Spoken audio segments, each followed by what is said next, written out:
আজকে আমি গতদিনে যেটা বলেছিলাম যে আজকে থেকে আমরা জন কিটস পড়া শুরু করব। সো জন কিটস পড়তে গিয়ে জন কিটসের একটু পরিচিতি সম্পর্কে মানে পরিচিতিটা দেখে আসি।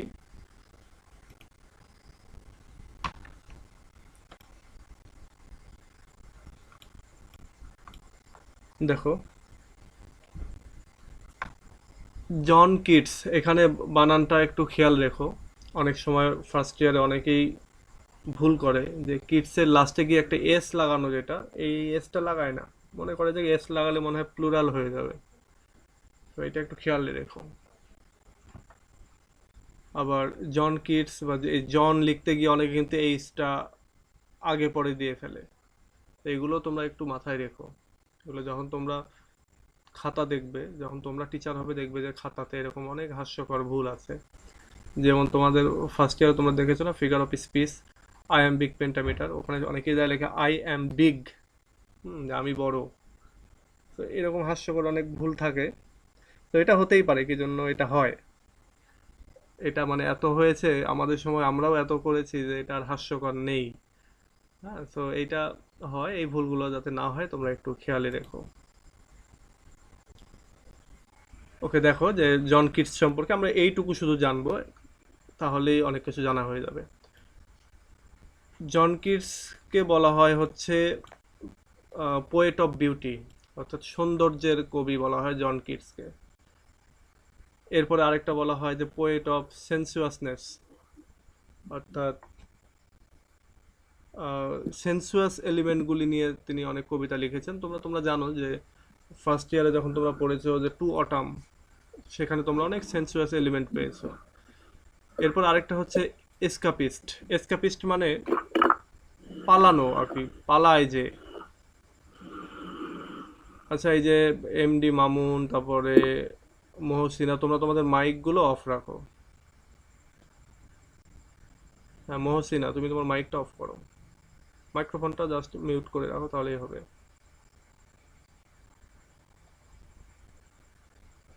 আচ্ছা, থ্যাংক ইউ। সো এই এসকাপিস্ট হচ্ছে এই জাগতিক দুঃখ কষ্ট, মানে পৃথিবীর যে দুঃখ কষ্ট, এইগুলো থেকে ভুলে থাকার জন্য অনেক রোমান্টিক কবিরাই যেটা করেছেন সেটা হচ্ছে কবিতার মাধ্যমে অন্য জগতে, কল্পনার জগতে চলে যেতে চেয়েছেন। এবং কল্পনার জগৎটা সবসময়ের জন্যই তারা যেভাবে বলেছেন যে কল্পনার জগৎটা অনেক সময় অনেক ভালো। আচ্ছা সুচি, তুমি তোমার মাইক্রোফোনটা অফ করো।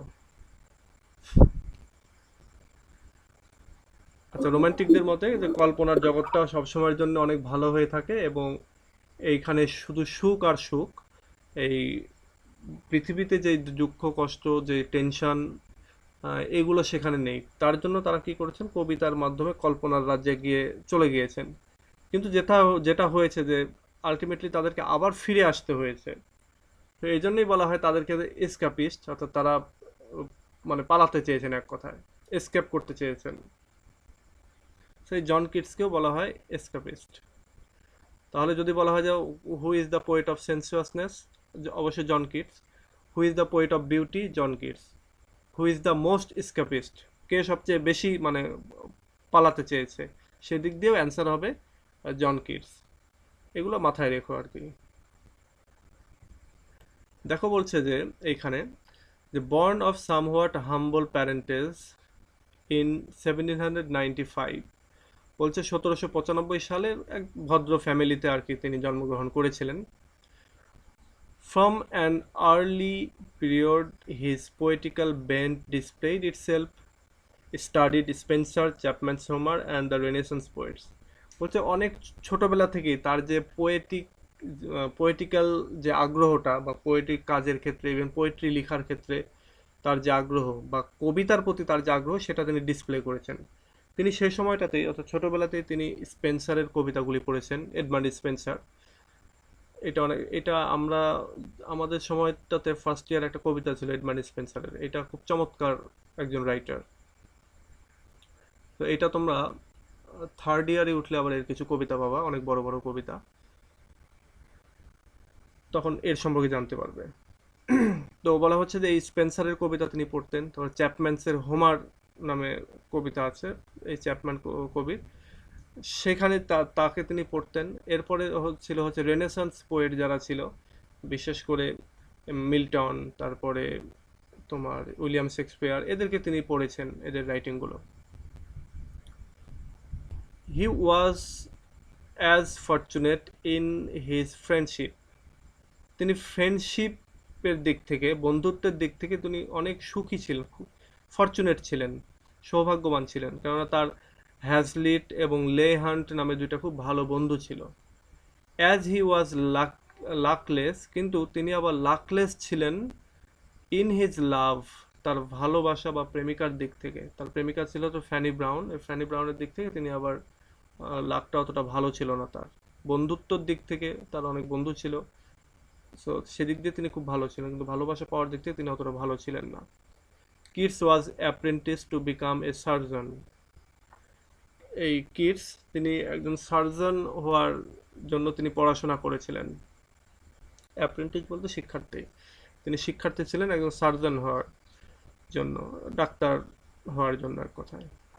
But he call the poesy, but the call of poesy was too strong to be resisted, and from 1817, আচ্ছা এটা একটা বড় লাইন, আমি এটুকুই বলে দিই, সেটা হচ্ছে যে কিন্তু মানে তাকে ডাক্তারের জন্য পড়ানো হলো, বাট কবিতা তাকে খুব শক্তভাবে তাকে টানছিল এবং কবিতা যেন তাকে ডাকছিল, এবং তিনি এটাকে রেসিস্ট করতে পারেন নাই, এটাকে বাধা দিতে পারেন নাই। And from 1817 onward he lived the life of a man of letters. কিন্তু মানে এটা যখন কবিতা তাকে ডাকছিল অনেক, তিনি এটাকে মানে এই ডাকটাকে তিনি কি বলে সাড়া না দিয়ে পারেন নাই। তো সেই তখন থেকে আর কি 1817 সাল থেকে সামনের দিকে আর কি নেক্সট কয়েক বছর তিনি ম্যান অফ লেটার্স হিসেবে বেঁচে ছিলেন, বা তিনি ওই সময় লাইফ লিড করেছেন। এই ম্যান অফ লেটার বলতে বিদ্বান ব্যক্তি বা কবি হিসাবে এক কথায়। লেফট ইংল্যান্ড ফর ইটালি 1820, 1820 সালে তিনি ইটালিতে গমন করেন ইংল্যান্ড ছেড়ে। Died of consumption early the next year, এবং পরের বছরের শুরুর দিকেই, অর্থাৎ 1821 সালের শুরুর দিকেই তিনি কনজামশন রোগে মারা যান। কনজামশন রোগ হচ্ছে ক্ষয় রোগ, মানে যক্ষা, যক্ষাতে তিনি মারা গিয়েছিলেন। তাহলে এই 21 সাল থেকে 95, তার মানে টোটাল 26 বছর বেঁচে ছিলেন। তোমরা হয়তো মনে আছে বাংলাদেশের বাঙালি এক কবি সুকান্ত ভট্টাচার্য, তিনিও এরকম অল্প বয়সে মারা যান। আবার এদিকে জন কিটস, এদিকে আবার জন কিটস এরকম খুব কম বয়সে মারা যান। সো আমরা এটুকুই জেনে রাখি জন কিটস সম্পর্কে। এরপর তারা অনেক অনেক রাইটিং আছে, আমরা কয়েকটা রাইটিং পড়বো, কয়েকটা কবিতা পড়বো, তাহলেই আমাদের সিলেবাসে রাখি যেগুলো রয়েছে। তো আমরা চলো আমাদের সিলেবাসের কবিতা সম্পর্কে যাই। এই একটা কবিতা।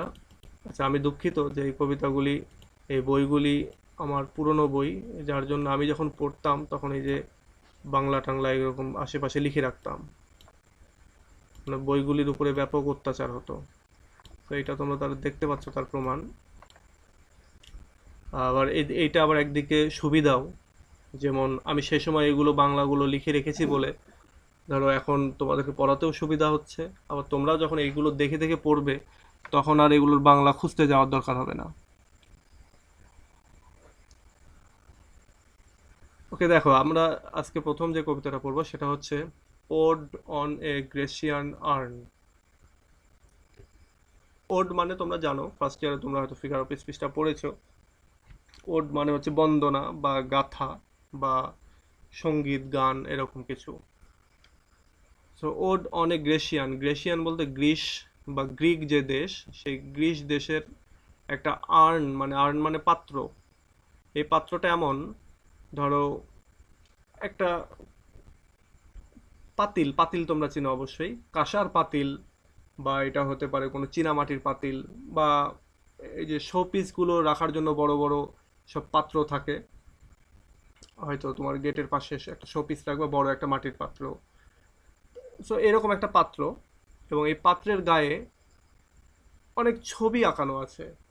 তোমরা জানো, তোমরা যদি গ্রিকদের, তারপরে ইয়ে ওর নাম কি, ব্রিটিশদের যদি স্থাপত্য শৈলীর দিকে তাকাও তাহলে অনেক আগের তাদের যেই হচ্ছে স্থাপত্য শৈলী, সেখানে আমরা অনেক সময় দেখি যে যে কোনো জায়গাতেই তারা ওই খোদাই করে অনেক সুন্দর সুন্দর ছবি তারা আঁকতেন। তো আমরা এখানে দেখতে পাবো যে ode on a Grecian earn এই কবিতাতে যে একটা গ্রিস দেশের একটা পাত্র, সেই পাত্রের গায়ে অনেক ধরনের ছবি আছে। সেখানে ছবি আছে একটা বিয়ে, একটা সব সব যাত্রার আর কি, সব যাত্রার ছবি আছে। সব যাত্রা বলতে আহ, মানুষ মারা গেছে, মানুষকে শ্মশানে নিয়ে যাচ্ছে, এরকম একটা দৃশ্যের ছবি আছে। তারপর আরো অনেক ধরনের প্রকৃতি বা এটা সেটা বিভিন্ন ছবি আছে। তো সেই ছবিগুলো নিয়েই আমাদের জন কিটস এখানে কবিতা লিখছেন। এবং এই কবিতাটি অনেক মজার, তোমরা যদি এটা মনোযোগ দিয়ে শোনো তাহলে এটা বুঝতে পারবে। তো দেখি এই কবিতা কি বলছেন। তো কবিতার উপরে ছবি দেখে দেখে তিনি এই কবিতাটি লিখছেন। তো সেখানে তিনি লিখছেন যে এই যে দাও, দাও বলতে এই গ্রেসিয়ান আর্ন, তো গ্রিস দেশের এই পাত্রটাকে তিনি দাও বলছেন। বলছে দাও স্টিল আনরাভিজড ব্রাইড অফ কোয়াইটনেস, অর্থাৎ এই যে গ্রেসিয়ান যে আর্নটা, সেটাকে বাড়ির এক কোনায় হয়তো রাখা আছে।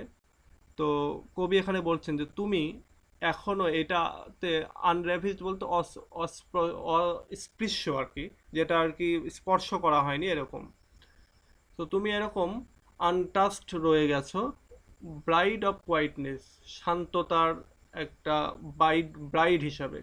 মানে এরকম যে একটা ব্রাইড যাকে হয়তো এখনো স্পর্শ করা হয়নি বা যার এখনো সে বিয়ে হয়নি, এরকম একটা ব্রাইড যেরকম থাকে। তো এই গ্রেসিয়ান আর্নটাকেও তিনি সেরকম চিন্তা করছেন যে এরকম একটা অস্পৃশ্য একটা ব্রাইড হিসাবে তুমি যেন কোয়াইটনেস, একটা মানে চুপচাপ নির্জন একটা জায়গায় একাকী যেন তোমাকে রাখা হয়েছে, এই কথাটাই বলছে। যে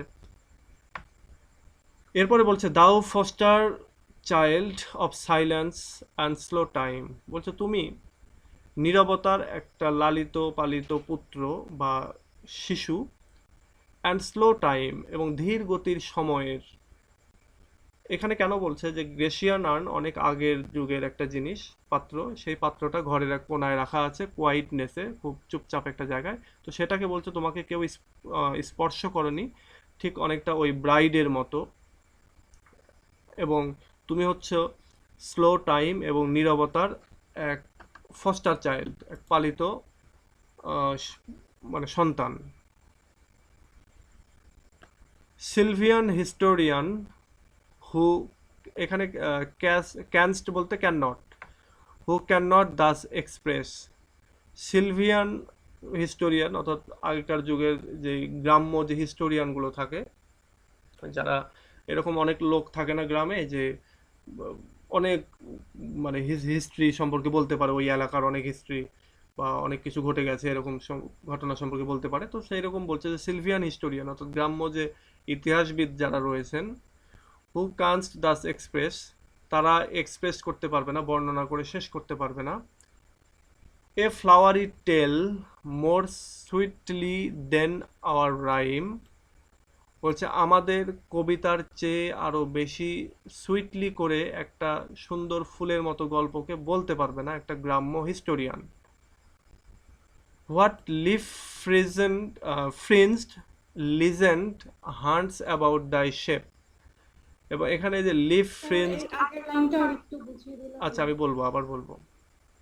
হোয়াট লিভ ফ্রিঞ্জড লিজেন্ড বলতে এই পাত্রের গায়ে অনেক গাছপালা রয়েছে, সেই গাছপালার ভেতরে অনেক পাতা পল্লব এগুলো রয়েছে। তো বলছে যে এই যে সিলভিয়ান হিস্টোরিয়ান, সে এক্সপ্রেস করতে পারবে না, কি করতে পারবে না, ফুলের যে গল্প, ফ্লাওয়ারি যে টেল, ফুলের গল্পগুলো সে অত ভালোভাবে প্রকাশ করতে পারবে না যত ভালোভাবে আমরা আমাদের কবিতা দিয়ে প্রকাশ করতে পারি।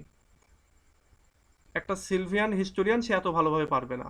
সে আরো কি পারবে না, what leaf fringed leaf friends legend haunts about thy shape, বলছে তোমার যে চারিদিকের যে শেপ, অর্থাৎ এই যে গ্রেসিয়ান আর্ন যেটা, সেই গ্রেসিয়ান আর্নের যে শেপ চারিদিকে, এই শেপের আশেপাশে ঘোরাঘুরি করে যে সমস্ত হান্টরা, হান্ট বলতে মৌমাছি বা প্রজাপতি, বলছে তারা এবং পত্রপল্লবের ভেতরে যে কাহিনীগুলো ঘটে সেই কাহিনীগুলোর ঘটনাও তারা অত ভালোভাবে প্রকাশ করতে পারবে না। আমি আবারও বলছি, এখানে স্পিকার কবি নিজে, এবং কবি কথা বলছেন কার সম্পর্কে? গ্রেসিয়ান আর্ন সম্পর্কে। থার্ড পার্টি এখানে গ্রেসিয়ান আর্ন, মানে থার্ড পার্সন। সো গ্রেসিয়ান আর্নের গায়ে কিছু ছবি আছে, সেই ছবিগুলো সম্পর্কে এখানে বলছে। আচ্ছা, what leaf fringed legend haunts about the shape of deities and or mortals or both. আচ্ছা সাগর, তুমি তোমার মাইকটা অফ রাখো।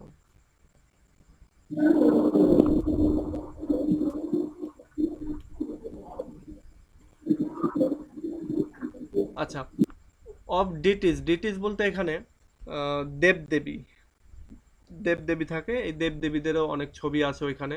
অর মর্টালস, অথবা কিছু মানুষ বা জীবজন্তুর ছবি আছে, অথবা বোথ, অথবা উভয়ই। তো এখানে আমি এইটুকু আরেকবার বলে দিই, সেটা হচ্ছে যে কবি এখানে বলছেন গ্রেসিয়ান আর্নকে উদ্দেশ্য করে যে তুমি হচ্ছে একটা শান্ত জায়গায় তোমাকে রাখা আছে এবং তুমি অস্পৃশ্য, তোমাকে স্পর্শ করা হয়নি, ঠিক একটা ব্রাইডের মতো, যে ব্রাইডটাকে এখনো স্পর্শ করা হয়নি। এবং তুমি হলা স্লো টাইম, ধীর গতির সময়, মানে অনেক দিন ধরে ওখানে আছে, এই জন্য বলতেছে টাইমটা স্লো। তো বলছে স্লো টাইম এবং সাইলেন্স বা নীরবতার একটা ফস্টার চাইল্ড, পালিত শিশু বা পালিত পুত্র বা পালিত কন্যা। সিলভিয়ান হিস্টোরিয়ান, গ্রাম্য ইতিহাসবিদরা, হু কান্স দাও এক্সপ্রেস এ ফ্লাওয়ারি টেল মোর সুইটলি দেন আওয়ার রাইম। বলছে আমরা আমাদের কবিতায় যতটা সুন্দরভাবে আহ, তোমার গল্পগুলি বলতে পারবো, তোমার ফুলের মতো যে গল্পগুলি বলতে পারবো, এটা একটা ইতিহাসবিদ, গ্রামের ইতিহাসবিদ, সে সেটা পারবে না। আরো কি, মানে এই যে গল্প বলতে পারবে না, আরো কি বলতে পারবে না? What leaf fringed legend haunts about the shape of deities and mortals or both.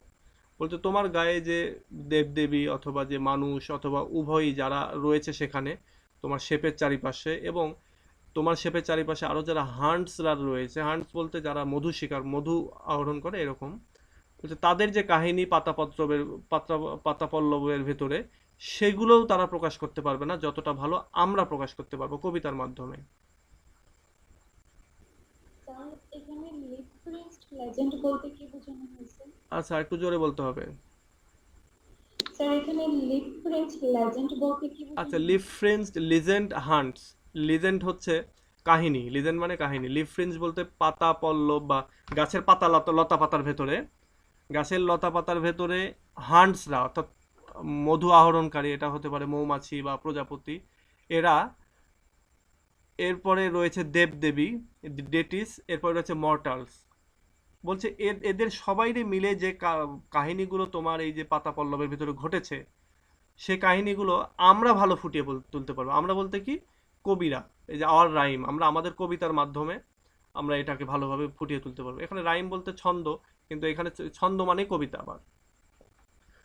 বলছে একজন হিস্টোরিয়ান সে অত ভালো করে ফুটিয়ে তুলতে পারবে না তোমার এখানকার কাহিনী, বরং আমরা এটাকে ফুটিয়ে তুলতে পারবো।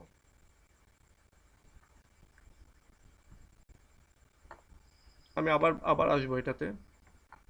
In temple or the dales of Arcady, অথবা আবার কি, মন্দিরের যে ভেতরে, অথবা ডেল অফ আর্কাডি, অর্থাৎ আর্কাডি হচ্ছে একটা জায়গার নাম, সেই জায়গার যে উপত্যকা, সেই উপত্যকাতেও যে কাহিনীগুলো রয়েছে সেগুলো আমরা ভালো বলতে পারবো। আচ্ছা, এই উপত্যকা কোথায়, এই গাছপালাগুলো কোথায়, এই মৌমাছি বা দেবদেবী বা মর্টাল মানে মানুষ বা অন্যান্য জীবজন্তু, এগুলো কোথায়? এগুলো হচ্ছে সবই ওই গেশিয়ান আর্নের গায়ে আঁকানো আছে, খোদাই করা আছে।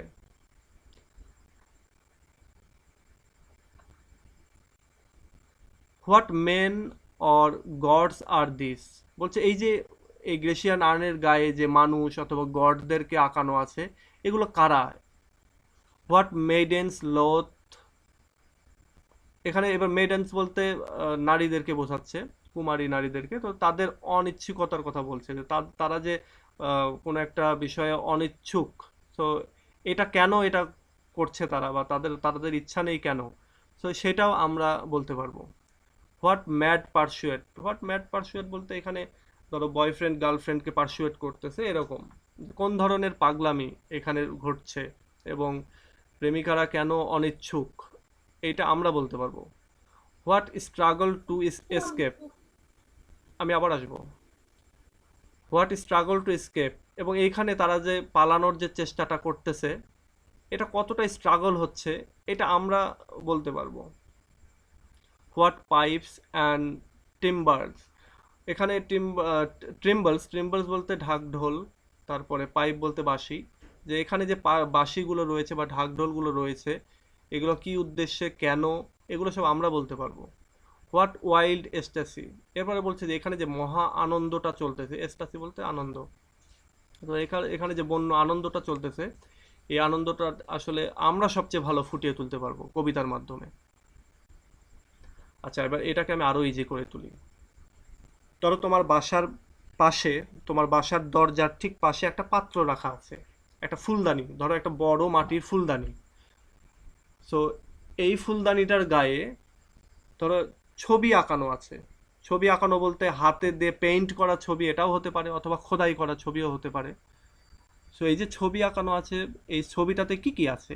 এই ছবিটার ভেতরে আছে হচ্ছে গাছপালা, এখানে রয়েছে আহ, কিছু দেবদেবীর ছবি, কিছু মানুষের ছবি, জীবজন্তুর ছবি, এরপরে কিছু মৌমাছি প্রজাপতি এদের ছবি আছে, তারপরে কিছু গডের ছবি আছে, এরপরে কিছু আছে যে কিছু কুমারী মেয়ের ছবি আছে, কিছু ম্যাড, এখানে ম্যাড বলতে তাদেরই বয়ফ্রেন্ড আর কি বলতে পারো, তো তাদের কিছু ছবি আছে। এরপরে আহ, এখানে বাঁশিওয়ালার বা বাঁশির ছবি রয়েছে, ঢাকঢোলের ছবি রয়েছে।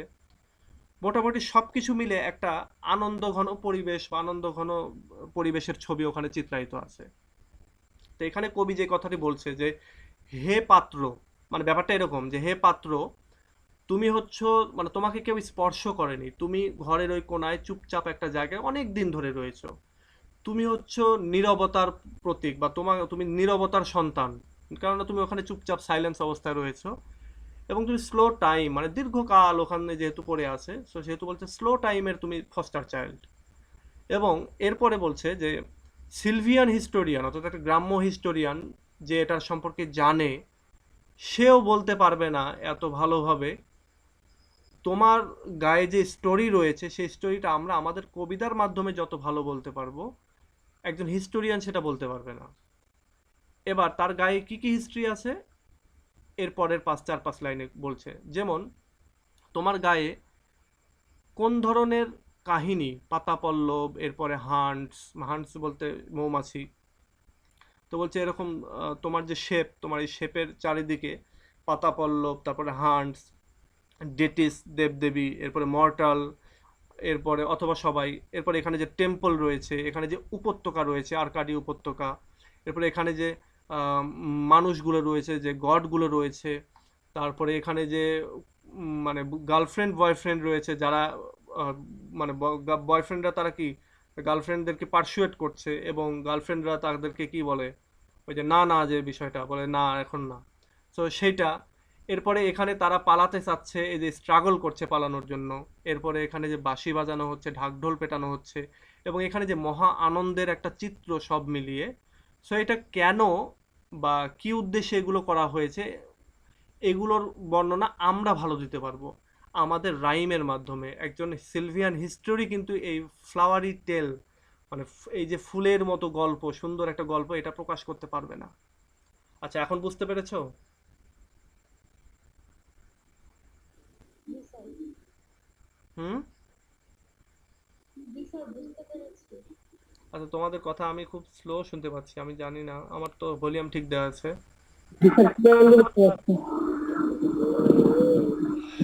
আচ্ছা, এবার আমরা নেক্সট তাহলে স্ট্যান্ডাতে চলে যাই। স্যার একটা কোশ্চেন ছিল স্যার, এখানে টেম্পি দিয়ে কি টেম্পল বোঝানো হচ্ছে? টেম্পল মানে মন্দির। জি স্যার, এটা মানে শর্ট লিখছে এই কারণে। আচ্ছা, টেম্পল মানে মন্দির। এরপরে দেখো 2 নাম্বার স্ট্যান্ডাতে বলতেছে, 2 নাম্বার স্ট্যান্ডাতে প্রথম যে লাইনটা, এটা হচ্ছে অনেক বিখ্যাত লাইন কবি এই জন কিটসের। এবং শুধু এখানে এটা না, তুমি চাকরির পরীক্ষা দিতে যাবে সেখানেও এই 2 লাইন তুলে দিয়ে বলবে যে এক্সপ্লেইন, ব্যাখ্যা করো বা অ্যাম্প্লিফাই, ভাব সম্প্রসারণটা, মানে এটা ভাব সম্প্রসারণ করো। অথবা বিভিন্ন জায়গায় তুমি ভাইভা দিতে গেছো, ভাইভাতে ওখানে যদি কেউ একজন থাকে যে ইংলিশ লিটারেচার সম্পর্কে জানে বা পড়েছে, তাহলে তোমাকে এই লাইনটা ধরবে, বলবে যে এই লাইনটা কোথাকার, কে বলেছে, কে লিখেছেন, কোন কবিতার। তো এখানে দেখো লাইনটা কি, hard melodies are sweet. Hard melodies বলতে, মেলোডি বলতে এখানে গান, যে সমস্ত গান আমরা শুনতে পাই সেগুলো খুবই মিষ্টি সুন্দর গান, বাট দোস আনহার্ড, কিন্তু যেগুলো শোনা যায় না, আর সুইটার, সেগুলো আরো বেশি মিষ্টি। এখন এটাকেই বলতেছে যে এক্সপ্লেইন করার বিষয়। ধরো আচ্ছা আমি আরো এক লাইন সামনে আগাই, তারপরে ব্যাখ্যা করছি। দেয়ারফর ইয়ে সফট পাইপস প্লে অন, সুতরাং তুমি তোমার যে সফট পাইপটা রয়েছে, বাঁশিটা রয়েছে, এটা বাজাতে থাকো। Not to the sensual air, অর্থাৎ আমাদের যে কান, মানুষের যে সেন্সুয়াল যে কান, সেন্স যেটাতে কাজ করে সেই কানে নয়, বাট মোর আনডিয়ার্ড, কিন্তু এটা তারপরেও আরো বেশি ইনডিয়ার্ড, আনডিয়ার্ড বলছি ইনডিয়ার্ড, অর্থাৎ আরো বেশি প্রিয়। Pipe to the spirit ditties of no tune, বলছে তুমি বাঁশি বাজাও ওই ডেটিসদের যে আত্মা, স্পিরিট ডেটিস, স্পিরিটদের যে সঙ্গীত, এখানে ডিটিস, ডেটিস না, আগের ডেটিসের বানানো এবং পরের ডেটিসের বানানটা চেক করো। তো এখানে এই ডেটিস বলতে সঙ্গীত, বলছে স্পিরিট ডেটিসদের জন্য যে সঙ্গীতটা, সেই সঙ্গীতটার যদিও কোনো টিউন নাই, তারপরেও তুমি এটা বাজাও। ব্যাপারটা এরকম। আচ্ছা 10 মিনিট পর কেটে যাবে, আমি আবার এটা চালু করবো এবং তখন তোমরা আবার জয়েন করবে।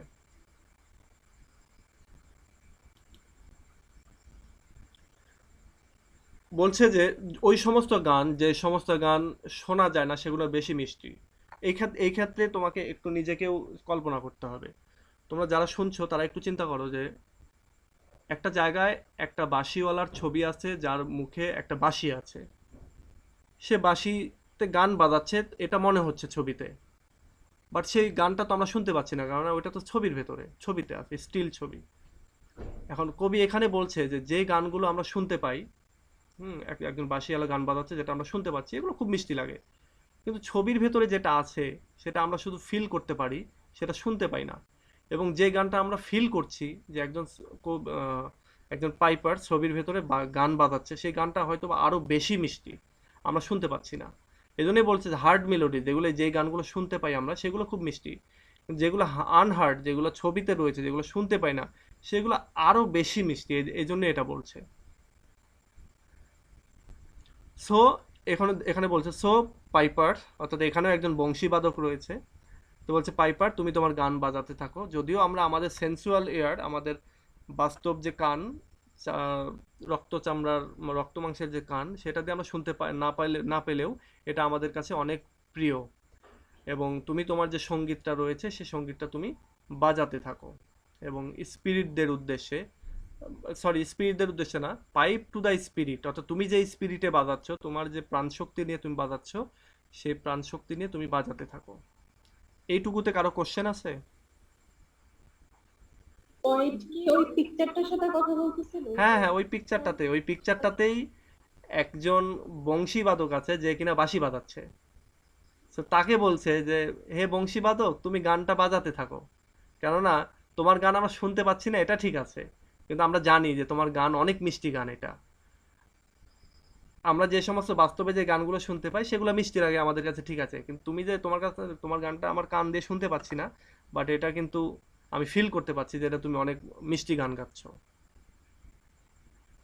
স্যার এখানে ওয়াই ইয়ে দিয়ে কি পাইপারকে ইউ, বোঝাচ্ছে? হ্যাঁ ইউ, হ্যাঁ ইয়ে সফট পাইপস। এখন এইখানে একটা বিষয় হচ্ছে ডিরেক্ট বলা থাকবে না, বা ডিরেক্ট বলা নাই যে এখানে পাইপার, কিন্তু এখানে তোমাকে বুঝে নিতে হবে যে ওই যে ছবিটার ভিতরে একটা পাইপ রয়েছে, এই যে হোয়াট পাইপস এখানে বলছে না, এখন পাইপ তো আর এমনি এমনি থাকবে না, ওখানে নিশ্চয়ই বংশীবাদক বংশী বাজাচ্ছে, একজন বাঁশিওয়ালা, সেখানে হতে পারে রাখাল বা অন্য কিছু, তো সে অবশ্যই বাঁশি বাজাচ্ছে। তো এটাই এখানে বলছে যে ইয়ে সফট পাইপস প্লে অন, বলছে তোমার সফট পাইপটা বাজাও, কারণ তোমার বলতে কে, এটা অবশ্যই একটা পাইপার ওখানে আছে। আচ্ছা, এরপরে আরো একটা মানে খুবই সুন্দর লাইন, সেটা হচ্ছে fair youth beneath the tree, অর্থাৎ ওইখানে গাছপালার নিচে ফেয়ার ইউথ বসে আছে। হয়তোবা এখানে কোনো মানে কপতি যেটা আমরা যেটা বলি আর কি, প্রেমিক প্রেমিকা হয়তো গার্লফ্রেন্ড বয়ফ্রেন্ড বসে আছে, এরকম একটা কথা বলছে যে fair youth beneath the tree দাও ক্যানস্ট নট লিভ দাই সাং। আচ্ছা, এখানে ফেয়ার ইউথ বলতে আমরা আমরা ওইটা নিচে পাবো আরো, আমরা এখানে ফেয়ার ইউথ বলতে ওই পাইপারটাকেই বোঝাচ্ছে যে পাইপার বিনিথ দ্য ট্রি গাছের নিচে বসে তুমি এই গানটাকে লিভ করতে পারো না, তুমি এই গানটাকে ছেড়ে দিও না, তুমি গানটা বাজাতে থাকো। Nor ever can those trees be bare, বলছে কখনোই তুমি যে গাছের নিচে বসে আছো এই গাছটা কখনোই পাতা শূন্য হয়ে যাবে না।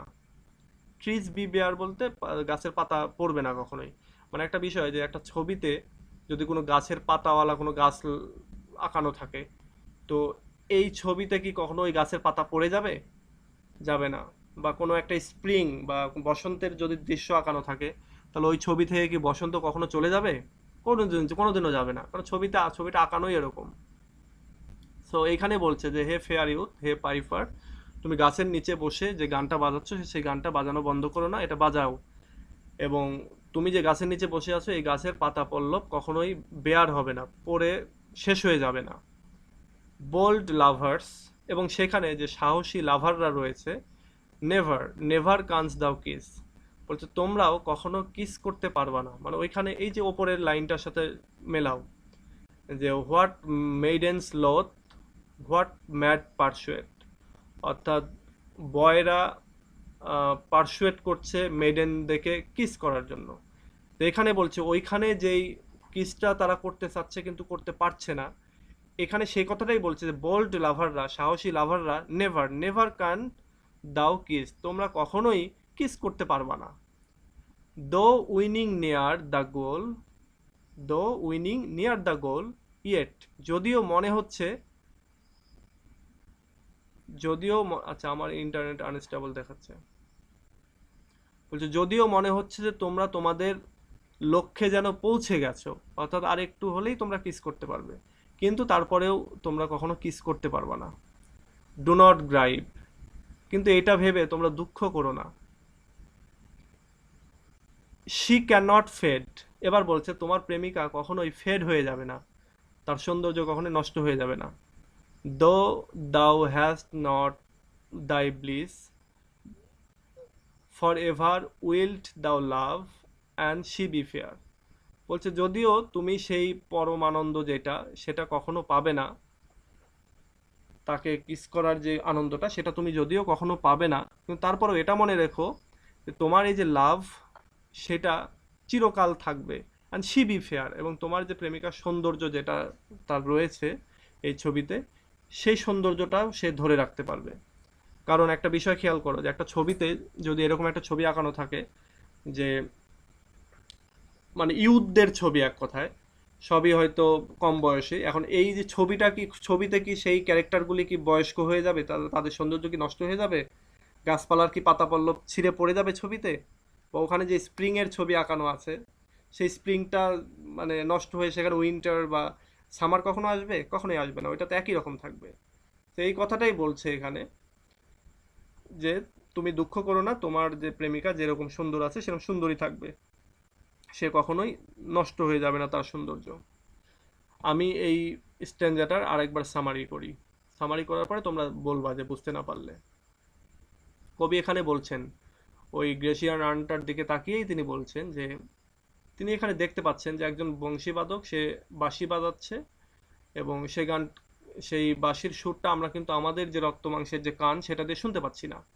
সো এবার কবি বলছেন যে যে সমস্ত গান আমরা শুনে থাকি সেগুলো মিষ্টি, ঠিক আছে, বাট যেগুলো আমরা শুনতে পাই না সেগুলো আরও বেশি মিষ্টি, কারণ সেটা তো আরও কত সুখের গান হতে পারে সেটা, মানে এটা তিনি কল্পনা করছেন। এরপরে তিনি বলছেন যে হে পাইপার, তুমি তোমার যে পূর্ণ শক্তি, সেই শক্তি দিয়ে তোমার যে স্পিরিট, সেই স্পিরিট দিয়ে তুমি তোমার গানটা বাজাতে থাকো। তুমি যে গাছের নিচে গানটা বাজাচ্ছ সেই গাছটার কখনো পাতা ঝরে পড়ে যাবে না, তার মানে স্প্রিং কখনো শেষ হবে না, এবং তোমার গান, সেই গানটা তুমি চালাতে থাকো, এটা কখনো লিভ করো না। এটা হচ্ছে পাইপারকে বলল। আরেকটা ক্যারেক্টার আসলো কি বোল্ড লাভার। এবার লাভারদেরকে বলছে যে তোমরা যে কিস দেওয়ার চেষ্টা করতেছো এটা কখনোই তোমরা পারবে না, যদিও তোমাদের মনে হচ্ছে যে তোমাদের লক্ষ্যটার খুব কাছাকাছি তোমরা পৌঁছে গেছো, কিন্তু কখনোই পারবে না। তবে তোমরা কিন্তু দুঃখ করো না, ডু নট গ্রাইভ, তোমরা দুঃখ করো না। কেন? কারণ সি মানে তোমার প্রেমিকা আর কি, সি ক্যান নট ফেড, তার কখনো সৌন্দর্যটা নষ্ট হয়ে যাবে না। এবং যদিও তুমি এই পরম আনন্দ বা ব্লিস যেটা, সেটা তুমি পাবে না, কিন্তু তারপরে এটা মনে রেখো যে তুমি চিরকাল তাকে ভালোবাসতেই থাকবে এবং তার সৌন্দর্য সে বজায় রাখতে সক্ষম হবে। আচ্ছা, এইটুকু শেষ করলাম, অর্থাৎ প্রথম স্ট্যান্জা দ্বিতীয় স্ট্যান্জা। এখন আমাদের লাইনটা কেটে যাবে, সো আমি আবার তোমাদেরকে অ্যাড করে নিয়ে আমরা এই দ্বিতীয় স্ট্যান্জা সম্পর্কে তোমাদের কোশ্চেন থাকলে কোশ্চেনগুলো আমি নেব। আচ্ছা, তোমরা যারা জয়েন করেছো তাদের কি এই দ্বিতীয় স্ট্যান্জা সম্পর্কে কোনো কোশ্চেন আছে কিনা? স্যার কোন প্রশ্ন নাই, কিন্তু একটা জিনিস মনে হচ্ছে যে জন কিস তো মানে লাভে ফেল হয়েছে, এই কারণে হয়তো তার প্রেমিকাকে নিয়ে ভেবে সব লেখছে কিনা, ঠিক উইলিয়াম বাটলার ইয়ার্স এর মতো। না, এরকম না, এই কবিতা এরকম নাই।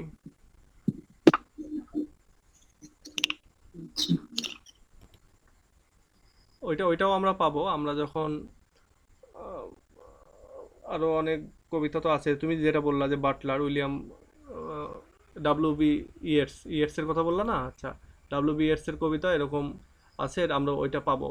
তারপরে জন ডানের কবিতায় আমরা এরকম কিছুটা পাই, কিন্তু এর কবিতার ভেতরে এটা আমরা এইখানটাতে আর কি এটা পাবো না।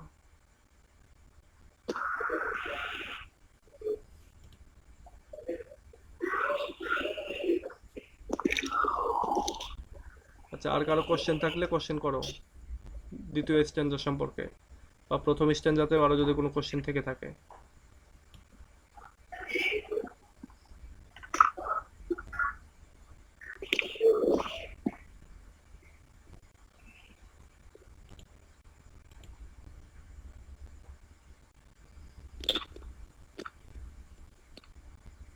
তার ম্যাট পারস্যুটের সাথে বোল্ড লাভার, এই এই জিনিসটা একটু বুঝে দেন। বোল্ড হ্যাঁ, লাভার নিয়ে এটার সাথে গানের এটার সাথে নাম এটা তো সম্পর্কিত। কি? এই এটার সাথে এটা সম্পর্কিত। ম্যাড বলতে এখানে ওই বয়ফ্রেন্ড যারা রয়েছে তাদেরকে বোঝাচ্ছে। মেইডেন্স বলতে এখানে বোঝাচ্ছে গার্লফ্রেন্ড যারা তাদেরকে। তো এখানে এই বয়ফ্রেন্ডরা বোল্ড লাভার, এদেরকে বোঝানো হচ্ছে সাহসী লাভার। মানে তারা ওপেন ছবির ভেতরে বা ওপেন একটা জায়গায় তারা তাদের গার্লফ্রেন্ডকে কিস করতে যাচ্ছে। সো এটা এই জন্যই তাকে বলছে যে তোমরা হচ্ছে বোল্ড লাভার, সাহসী লাভার।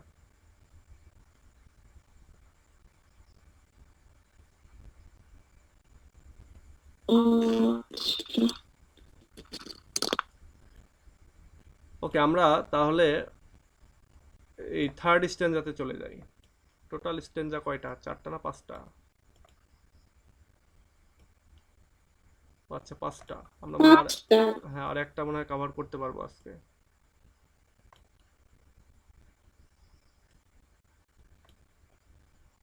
আচ্ছা, এবার দেখো, এখানে এবার স্পিকার বা কবি যেটা বলছেন যে আহ হ্যাপি হ্যাপি বাগস, মানে ওই যে যেই পরিবেশটা, আশেপাশে যে পরিবেশ, গাছপালা যেখানে রয়েছে, সেই গাছপালাগুলোকে বলছেন যে খুব সুখী বা খুব খুশি গাছপালা। That can't shed your leaves, বলছে তোমরা তোমাদের যে পাতাগুলো রয়েছে, এবার গাছগুলোকে উদ্দেশ্য করে বলছে যে হে সুখী গাছপালা, তোমরা তোমাদের যে পাতাগুলো সেগুলো কখনোই ঝরে পড়বে না। Nor ever bid the spring adieu, অথবা তোমাদের মানে ওখানকার আশেপাশে যে পরিবেশটা, সেই পরিবেশটা হচ্ছে একটা স্প্রিং এর পরিবেশ, বসন্তকালের পরিবেশ। বলছে এই বসন্তকালটাও কখনোই বিদায় নিবে না। অ্যাট ইউ মানে বিদায় নেওয়া। বলছে এটাও কখনো বিদায় নিবে না। অ্যান্ড হ্যাপি মেলোডিস্ট আনউইয়ার্ড, বলছে যে এইখানে যে হ্যাপি মেলোডিস্টরা রয়েছে, মানে ওখানে কিছু লোক গানও গাচ্ছে। তো বলছে এই গান গান যারা গাচ্ছে তারাও কখনো ক্লান্ত হবে না। For ever piping song, for ever new, বলছে যেই লোকটা বাঁশি বাজাচ্ছে বা বাঁশিতে গান বাজাচ্ছে, সেই গানগুলো সবসময়ের জন্য নতুন নতুন গান বাজতেছে একের পর এক। মানে সব সময় ধরে সারা জীবন ধরে যে সে একই গান বাজাচ্ছে, ব্যাপারটা ওরকমটা না। এখানে সে যেন প্রতিনিয়ত নতুন নতুন গান গাচ্ছে, বা তার যে ইয়ে এই হচ্ছে বাঁশি, সে বাঁশিতে সে বাজাচ্ছে। মোর হ্যাপি লাভ, এরপরে এখানে যে ভালোবাসাটা রয়েছে সে ভালোবাসাটাও খুবই happy love. More happy, happy love মানে ওই যেটা বলছে আর কি। For ever warm and still to be enjoyed, এবং এই ভালোবাসাটা সবসময়ের জন্যই উষ্ণ থাকবে, ওয়ার্ম থাকবে, and still to be enjoyed, এবং সবসময়ের জন্যই এটাকে এনজয়েবল থাকবে এটা। নুসরাতের মাইকটা অফ রাখো। বলছে যে এই ভালোবাসাটাও এখানে সবসময়ের জন্যই উষ্ণ থাকবে, এটাতে কখনোই ভালোবাসায় চির ধরবে না বা নষ্ট হবে না। ফর এভার প্যান্টিং, এবং সবসময়ের জন্যই এটাতে হাঁপাতে থাকবে। অ্যান্ড ফর এভার ইয়াং, এবং এটা চিরকালই ইয়াং থাকবে। এখানে হাঁপানো বলতে ওইখানে যে প্রেমিক প্রেমিকা তারা যে আহ, ভালোবাসা মানে তারা যে ছুটোছুটিরা করছে বা আনন্দ করছে, মজা করছে, তো এটার কারণে তাদের যে স্ট্রাগল বা তারা যে হাঁপাচ্ছে, তো এটার কথা বলছে যে সারা জীবন তারা এই হাঁপাতেই থাকবে। All breathings human passions far above that leaves a heart high sorrowful and cloyed. বলতে সমস্ত ব্রিদিং হিউম্যান প্যাশন যেগুলো রয়েছে, অর্থাৎ মানুষের যে প্যাশনগুলো রয়েছে, ব্রিদিং হিউম্যান বলতে আমরা যারা বেঁচে আছি তাদের যে প্যাশনগুলো রয়েছে এগুলো ফার অ্যাবাভ, অনেক মানে উঁচু মানের বা উঁচুর ইয়ে, that leaves a heart high sorrowful and cloyed. বলছে একটা হার্টের যেটাতে অনেক দুঃখ কষ্ট রয়েছে অথবা যেটাতে না পাওয়ার কষ্ট রয়েছে, দ্যাট লিভস, সেটা হচ্ছে যে আমরা পরেরটাতে আমরা পরের লাইনটা আবার দেখি যে এ বার্নিং ফর ইট, অর্থাৎ ফরহেড যেটা আর কি, অর্থাৎ একটা জ্বলন্ত কপাল, অ্যান্ড এ পার্চিং টাং, এবং একটা শুষ্ক টাং বা গলা। তো এখানে যেটা বলছে যে আমরা অল ব্রেদিং হিউম্যান প্যাশন, অর্থাৎ আমরা যারা সবাই বেঁচে আছি তারা ফার অ্যাবাভ, অনেক দূরে আছি। কোন কোন দিক দিয়ে? এই যে এইখানে বলছে যে সব কিছুই এখানে চিরকাল থাকবে, এগুলো নষ্ট হবে না। কিন্তু আমরা হিউম্যান প্যাশন, আমরা যারা ব্রিদিং হিউম্যান, আমরা যারা বেঁচে আছি তারা কি হচ্ছে, তারা এগুলো থেকে অনেক দূরে। আমাদের জীবনে রয়েছে হাই সরোফুল হার্ট রয়েছে আমাদের, এবং ক্লয়েড, এবং না পাওয়ার কষ্ট রয়েছে আমাদের। আমাদের কপালটা একেবারে সবসময় জ্বলন্ত অবস্থা, এবং আমাদের টাংগুলোও যেন শুষ্ক, আমাদের জিহ্বাগুলোও যেন শুষ্ক। এই থার্ড স্ট্যান্ডার্ড আমি আরেকবার বলি, এখানে পুরোটাই সুখের কথা বলা হয়েছে। বলছে হ্যাপি হ্যাপি বাগ দাও ক্যান নট শেড। বলছে হে সুখী গাছপালা, তোমরাও তোমাদের যে পাতা পল্লব রয়েছে এগুলো কখনোই ঝরে পড়বে না। তোমাদের এখানে যে স্প্রিংটা রয়েছে, বসন্তকাল রয়েছে, এটাও কখনো বিদায় নেবে না। এবং হ্যাপি মেলোডিস্ট যারা রয়েছে তোমরাও কখনো ক্লান্ত হবে না। হে পাইপ, মানে এবার পাইপারের কথা বলছে, পাইপার তার বাঁশিতে সবসময় যেন নতুন নতুন গান বাজাতে থাকবে, এবং সব কিছু সুখের গান। এখানে যে ভালোবাসা প্রেম যেটা চলছে বয়ফ্রেন্ড গার্লফ্রেন্ডের মধ্যে, এগুলোও সবসময়ের জন্য উষ্ণ থাকবে, এবং এটা সবসময় এনজয়েবল থাকবে। এবং এইখানে যে আহ, মানুষগুলো হাঁপাচ্ছে, এই হাঁপানোটাও সবসময় তারা চিরকাল এই হাঁপাতেই থাকবে। এবং এখানে যে ইয়াং সব কিছু, এই সব কিছুই তারা এই ইয়াং অবস্থায় থাকবে।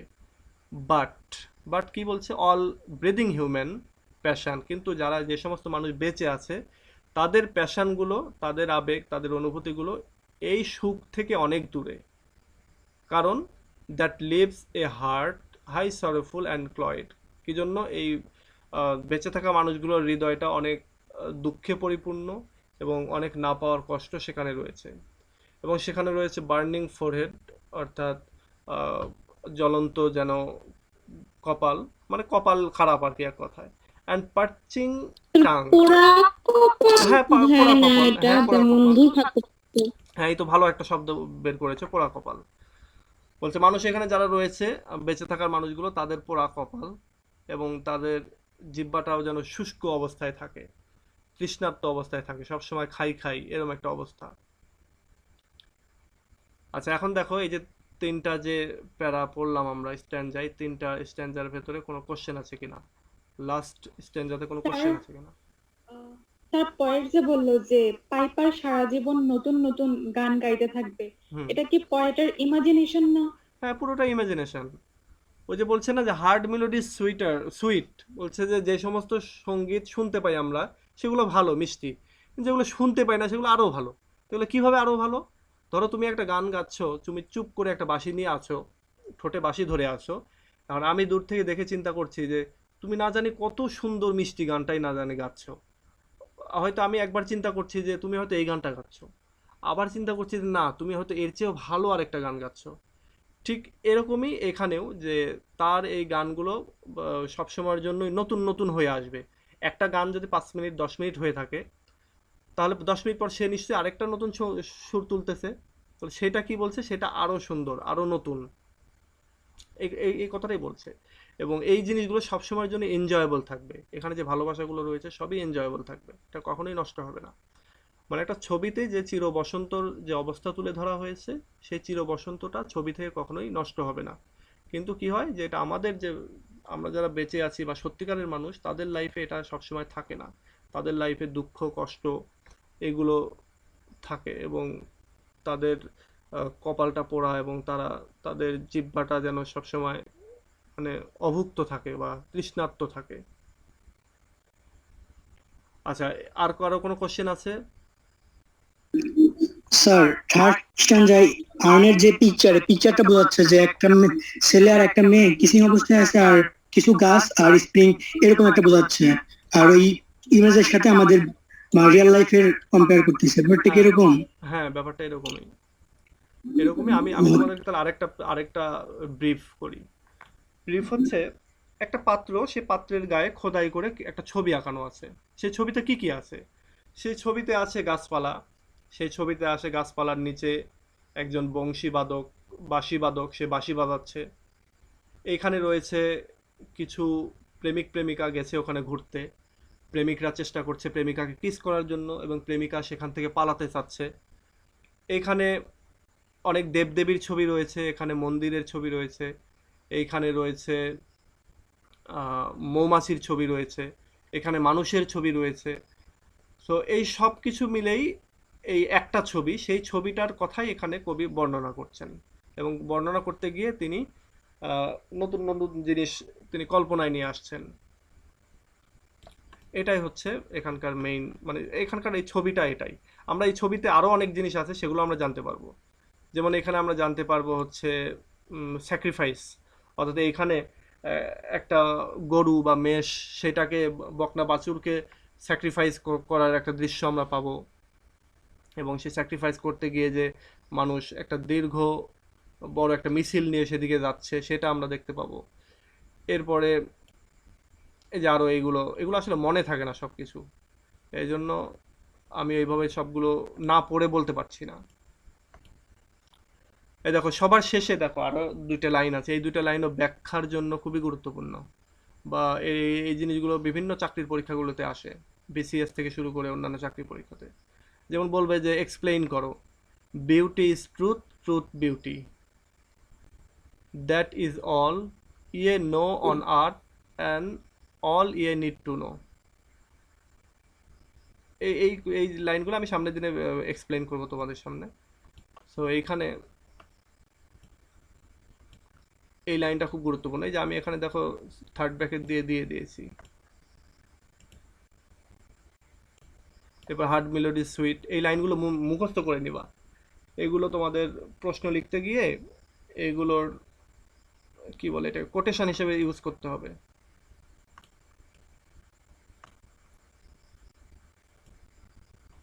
আচ্ছা, আর কোনো কোশ্চেন আছে তোমাদের? কোশ্চেন থাকলে করো, আর নইলে আমরা আজকে ক্লাসটা এখানেই শেষ করি। 3টা স্ট্যাঞ্জা পড়লাম, সামনের দিনে 2টা স্ট্যাঞ্জা পড়বো, আর এটার পাশাপাশি সময় পেলে আমরা এটা থেকে কিছু শর্ট কোশ্চেন জানার চেষ্টা করব। সামনের দিন বলতে আজকে তো শনিবার, সোমবারের পরের যে বুধবার, সেদিনে তো সম্ভবত আমাদের কুরবানি ঈদ, তো ওই দিনটা ক্লাস হবে না। তারপরের শনিবারে যদি তোমরা করতে চাও তাহলে ওই দিন হবে, আর নইলে ঈদের আগে আর কি সামনের দিনটাই। সো সামনের দিনে আমরা এই কবিতাটা শেষ করে ফেলবো ইনশাল্লাহ।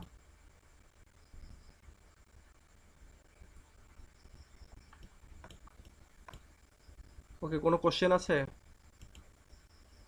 না স্যার। আচ্ছা, কোনো পরামর্শ যে এটা করলে ভালো হয়, এটা এটা করলে বেশি ভালো হবে, বা এটা এই সেই এরকম কিছু?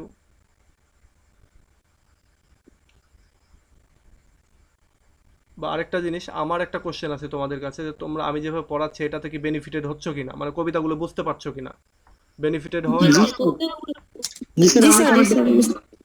আচ্ছা, খুব ভালো করে বুঝতে পারছি। আচ্ছা, থ্যাংক ইউ। আমি এভাবেই বোঝাবো ইনশাল্লাহ সবগুলোই। আর আমরা যখন কোশ্চেন পড়তে যাব, কোশ্চেনগুলো আবার যখন আমি এভাবে এক্সপ্লেইন করব, তখন এগুলোর সঙ্গে রিলেট করতে পারলে এটাই হচ্ছে আর কি আমাদের সাকসেস। যে কোশ্চেন পড়ছে এবং কোশ্চেনগুলো কবিতাতে রিলেশন, মানে কবিতার সাথে যে রিলেট করতে পারা আর কি, কানেকশনটা বের করতে পারা, এটা করতে পারলেই হবে। আর আমরা তো এই যে এই 4-5 দিনের মধ্যে তো অনেকেই বই কিনে ফেলেছো নাকি? জি স্যার, কিনে ফেলেছি। জি স্যার। আচ্ছা, বইগুলোতে হ্যাঁ, বই বই কিনতে হবেই। ইংলিশের বইগুলো যেহেতু অনেক সুন্দর, এগুলো দিয়ে নিজেরাও ঘরে সাজায় রাখলেও কিন্তু ভালো লাগবে একটা সময়। আর বই কিনবে, বই কিনবে। বইয়ে এই যে অনেকেই আছে যে বইগুলো আবার একেবারে চকচকে করে রাখে, হ্যাঁ সেটা একরকম। আমি স্যার আগে খুদ বানায় ফেলাইতেছি আপনারটা দেখে দেখে। হ্যাঁ, আবার এই যে বইগুলোতে এই যে এইগুলো এইভাবে যে দাগায় রাখো, যেটা হয় যেমন এখন আমাকে এই এই কবিতাটা পড়াতে গিয়ে আমার একটা শব্দের মিনিংও খুঁজতে হচ্ছে না, কারণ আমি আগে এখানে আমি যখন পড়েছি তখন দাগিয়ে রেখেছি। এগুলো এখন হেল্প করছে। তো এরকম তোমরাও করে রাখতে পারো, তোমাদের ভেতরে অনেকেই তো টিচার হবে, অনেকেই বিসিএস ক্যাডার হবে, সো সেক্ষেত্রে তোমাদেরও তখন যা হেল্প হবে। আর ইংলিশে পড়ে ইংরেজির কোনো বই কখনো বিক্রি করবে না, এগুলো লাইফের কোনো না কোনো একটা সময় কাজে লেগে যাবে। আমি বই কি সবগুলো কিনবো? হ্যাঁ, বই আমি আমি সবাইকেই বলি বই বই কেনার জন্য, বই কেনার জন্য। তবে কিছু কিছু বই আছে যেগুলো কিনতে আবার নিষেধ করি। যেমন মানে ওইটা ফোর্থ ইয়ারের দিকে আর কি। যেমন একটা নোভেলের হয়তো দেখা যাচ্ছে যে একটা থাকে হচ্ছে প্যারাফেজ, আবার একটা থাকে একেবারে মেইন টেক্সট, একবারে কবি যে ভাষায় লিখেছেন সেটা তো। কবি যে ভাষায় লিখেছেন ওইটা কিনে আমাদের লাভ নেই, ওটা আমরা জীবনেও পড়বো না, শুধু রাখাই হবে। কিন্তু যদি আমরা মেইন প্যারাফেজ দেওয়া যে বইটা যদি কিনি, তখন কিন্তু আমরা সেটা আমরা আমাদের পরীক্ষার জন্য পড়তে পারবো বা ভবিষ্যতে কাজে লাগবে আমাদের। তো মেইন টেক্সট একেবারে, অনেকেই বলবে যে হ্যাঁ তোমরা নোভেল পড়ো, ড্রামা পড়ো, মেইন টেক্সট থেকে পড়ো। তো আসলে মেইন টেক্সট থেকে পড়ে কোনো লাভ হয় না, এটা হচ্ছে বাস্তব কথা। যে ব্যক্তি তোমাকেও বলছে যে মেইন টেক্সট পড়ো, সেও পড়ে না, 1000 জনে একজন দুইজন পড়ে। এবং সেগুলো হচ্ছে ওই মানে রিয়েল সাহিত্য পড়া কিলো, লাইব্রেরিতে গিয়ে সাহিত্য পড়ছে এরকমের। এটার এক্সপিরিয়েন্স তোমরাও স্টাডি হবে। গাইডও কিনবো? হ্যাঁ, গাইডও কিনবে, গাইডও কিনবে। আর আমি সবসময়ের জন্যই যেটা বলে থাকি যে হ্যান্ড নোট তৈরি করে পড়ার। আমি এখানে যেটা বুঝাবো সেটা, তারপরে তোমার বই, তোমার টিচার সবার মানে লেকচারগুলো সবার নোটগুলি সব কিছু নিয়ে নিজেরা নিজেরা হ্যান্ড নোট তৈরি করবে। যে যত বেশি হ্যান্ড নোট তৈরি করবে তার বানিয়ে লেখার ক্ষমতা তত ভালো হবে। এবং একবার হ্যান্ড নোট করতে গেলে কি হয় যে তোমাকে অনেক বারবার দেখে দেখে সুন্দর করে লিখতে হচ্ছে, পড়তে হচ্ছে, সো ওখানেই পড়াটা 50% হয়ে যায়। আর আরেকটা বিষয় হচ্ছে হ্যান্ড নোট করার ক্ষেত্রে সুবিধাটা হচ্ছে যে ধরো আমার যে আলোচনা সেই আলোচনা তোমার টিচারের সাথে 80% মিলবে, বাকি 20% মিলবে না। তোমার যে গাইড সেই গাইডের সাথে 80% মিলবে, 20% মিলবে না। সাহিত্য এরকমই, সাহিত্য কখনোই 100% সবার এক হবে না। 100% সঠিক বলেও কোনো কিছু নেই এখানে, 80%, 80-20। সো তোমাকে যেটা করতে হবে সেটা হচ্ছে যে সবার 80%গুলো নিয়ে তোমার নিজস্ব 20% মতামত দিয়ে তোমার নোটগুলো তৈরি করতে হবে, বা তোমার আন্ডারস্ট্যান্ডিং, একটা নিজস্ব আন্ডারস্ট্যান্ডিং থাকবে। কিছু আন্ডারস্ট্যান্ডিং হয়তো তুমি এখন নতুন অবস্থায় ভুল হবে, কিন্তু পরবর্তীতে 2-4 বার পড়ার পরে তখন তুমি দেখবা নিজে নিজেই বের করে ফেলছো, ও আচ্ছা এটা তাহলে এই, হ্যাঁ এটা আমার টিচার তো এটা বলেছে, এটা তো টিচার ভুল বলেছে। অ্যাকচুয়ালি ভুল না, ব্যাপারটা হচ্ছে যে ওই 20% মিলবে না, ওটা নিজস্ব একটা এক্সপ্লেনেশন সবার ক্ষেত্রেই আসবে, বাকি 80% সবার ক্ষেত্রেই মিলবে। আর সাহিত্য হ্যান্ড এরকমই। নোট প্রপারলি কিভাবে তৈরি করব, যদি একটু কিছু বলতেন। আচ্ছা, নোট যেভাবে তৈরি করবে সেটা হলো, সেটা আমি অবশ্য দেখিয়ে দেখিয়ে দিব যে হ্যান্ড নোট কিভাবে তৈরি করতে হয়। আমি একটা ভিডিও বানাইলে ভালো হয়। ভিডিও জি আছে, স্যার, আপনার হ্যান্ড ভিডিও সম্পর্কে আছে ভিডিও আমি, আছে, ওটা দেখে আমি ভিডিও করছি, হ্যান্ড নোট করছি। হ্যাঁ, ভিডিও আছে, আমি ভিডিও শেয়ার দেবো তোমাদের এই গ্রুপে। তোমাদের এই জি গ্রুপে স্যার। আমি ওই ভিডিওগুলো শেয়ার দিতে থাকবো টাইম টু টাইম। তোমাদের যা যা দরকার এগুলো আমি ফিল করি। আমি যখন স্টুডেন্ট ছিলাম, আমি এখনো তোমাদেরকে যখন পড়াচ্ছি, এগুলো স্টুডেন্টের পার্সপেক্টিভ থেকে, অবশ্যই টিচারের পার্সপেক্টিভ থেকে না। সো তোমাদের কি কি লাগবে, কোনগুলো দিলে কিভাবে হেল্প হবে, এগুলো আমি সবই দিতে থাকবো। সো ঠিক আছে, আজকে এই পর্যন্তই রাখি। সামনের দিনে আমরা ঈদের আগে শেষ ক্লাসটা করব, আর এরপরে ঈদের পরে আবার ক্লাস শুরু করব। স্যার সামনে তো ঈদ, সবাই তো মানে একটু ব্যস্ত থাকবে, গ্রামে যাবে, তো একদম ঈদের পরে করলে হয় না, এবার নেক্সট শনিবারে? না, এখানে সুবিধাটা কোথায় কি, এখানে সুবিধাটা হচ্ছে যে আমাদের ক্লাসের রেকর্ডিংটা তো থাকছেই। তুমি এখন হয়তো ধরো, তুমি যেমন ঈদের দিন, ধরো ঈদের দিন তোমাদের ক্লাস পড়েছে, সাপোজ আমি যদি ফাঁকা থাকি, আমি যদি একটা ক্লাস নিয়েও ফেলি বা তৈরি করেও ফেলি, ভিডিও যদি দিই, এটা তো তোমাদের লস নাই, কি জন্য তোমরা পরবর্তী যে কোনো সময় দেখে ফেলতে পারবে। তো এটাতে মানে কোনোই সমস্যা নেই। গ্রুপে পড়ার, ফেসবুক গ্রুপে শুধু প্রাইভেটে। ঈদের দিন বাদ দিলেই হয়। হ্যাঁ, ঈদের দিনে তো শুধু অবশ্যই ঈদের পড়াবো দিন, না, এটা আমি বললাম, তাই এক্সাম্পল দিলাম। না শুধু ওই দিন বাদ দিলেই হয়, বাকি দিন আমার মনে হয় না কোনো সমস্যা হবে, কারণ ভিডিও হ্যাঁ, তো এটাও হতে থাকতেছে পারে, হ্যাঁ এটাও হতে পারে। আর ভিডিওতে তো ডিটেলসে বোঝানো হয়। হ্যাঁ, সো এই দিক দিয়ে সমস্যা হবে না। আবার আবার অনেকেই থাকতে পারো যে লাইভ ক্লাস করতে ভাল লাগে, বা লাইভ ক্লাসে থাকলে একটু আগ্রহ বা ইন্সপিরেশন পাওয়া যায়, সেক্ষেত্রে এরকমটা করতেও পারি যে ঈদের পরের ক্লাসটা হয়তো নিলাম না, ঈদের দিন এবং ঈদের পরের দিনের যে ক্লাসটা, অর্থাৎ সামনে। আবার এটাও হতে পারে যে যেহেতু ঈদ বুধবার এবং শনিবার, তো প্রায় 3-4 দিনের গ্যাপ আছে। সো জি ওইটা, স্যার, একটু দেখ বলবে, লাইভ ক্লাস করতে ভালো লাগে বেশি। আচ্ছা আমরা নিব, সমস্যা নেই, ওইভাবে সিচুয়েশন বুঝে ওইভাবে নিব। তো ঠিক আছে, আজকে এই পর্যন্তই। আর সামনের দিন তোমাদের সাথে আবার কথা হবে। আর তোমরাও বাসায় একটু করে পড়ো, যেগুলো আমি ওই যে এক্সপ্লেনেশনের জন্য যে লাইনগুলো বলছি, যেমন heard melodies are sweet, but those unheard are sweeter, এগুলো একেবারে মুখস্থ করে রাখবে। এগুলোই কোটেশন হিসেবে ইউজ করতে হবে। কিভাবে কোটেশন ইউজ করবে এগুলো আমি সব ভিডিও তোমাদেরকে দিয়ে রাখবো। তো ঠিক আছে, আজকে এ পর্যন্তই। আল্লাহ হাফেজ।